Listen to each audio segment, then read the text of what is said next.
Okay, it's been a while since there's been an update on the 94 Mustang GT Convertible. It's basically been fine. I haven't really done much to it.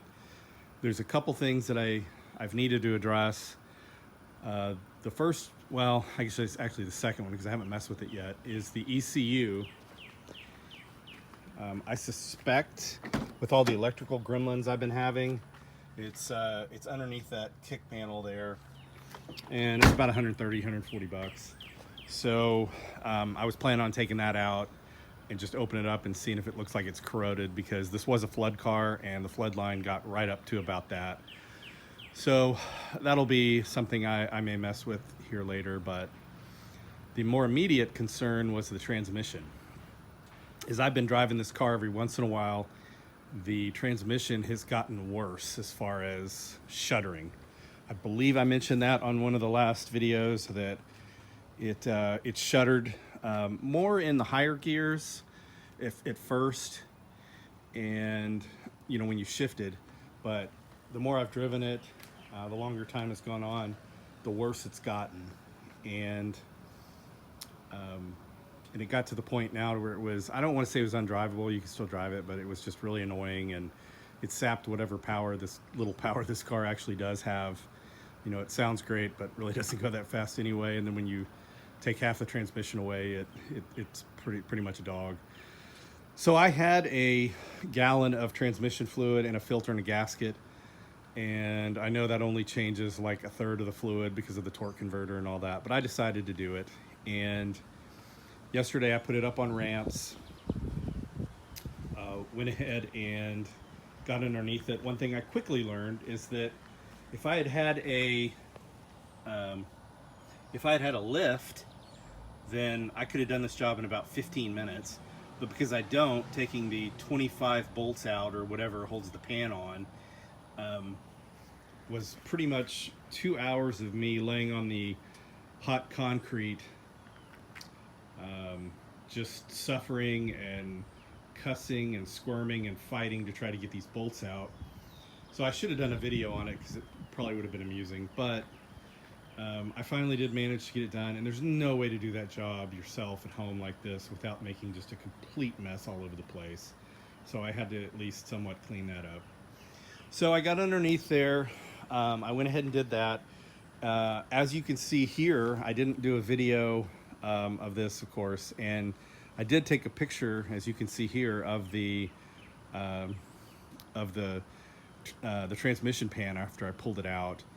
And that fluid, you guys probably already know this, it's supposed to be red, and it is burnt brown. And by looking at that gasket on that transmission pan, you can see right there, that to me looks like the original gasket. It was rather difficult to get off. It wasn't a rubber one like the replacement ones that come with them now. So I suspect that was the original one. I suspect the transmission fluid had never been changed.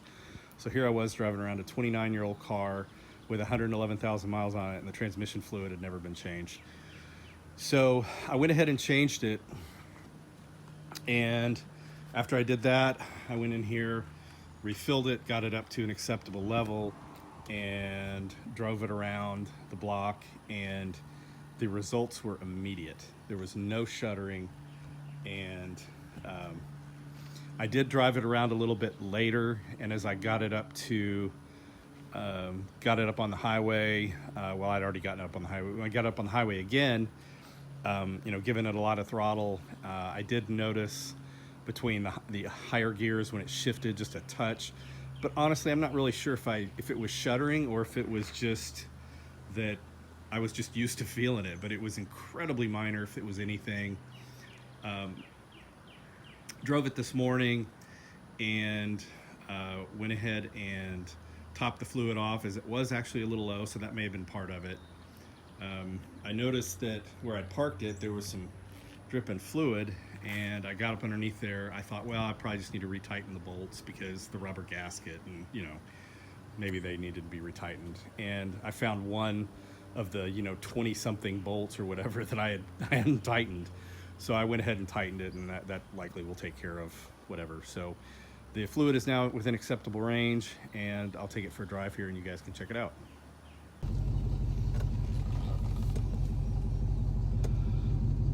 All right. Here we are, backing out of the driveway after the transmission fluid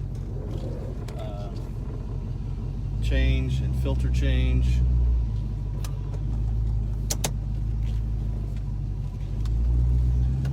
Here we go. And you should pretty be able to tell here that there's no shuddering in this transmission. So I'll give it a little gas here and take a quick little ride around the highway, just one exit, come right back. There's no problem at all now. This is way better than it was before. It was almost unbearable to drive before, but it's a lot better now. I'll nail it a little bit here when we get to the corner, and you'll be able to see that, and here, probably hear it better, that there's no issue with the transmission at this point.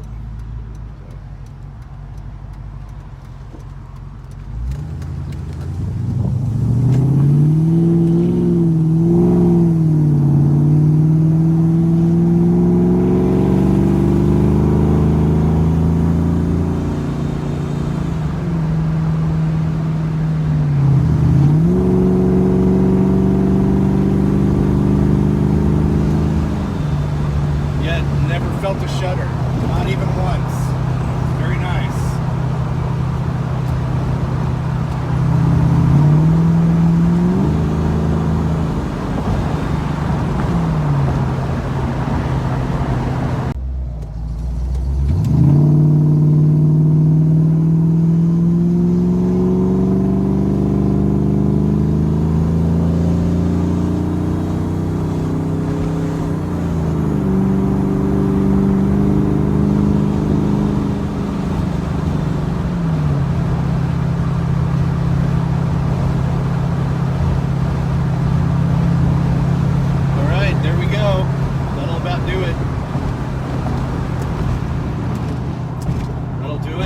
An easy $20 fix. I love my $20 transmission fixes.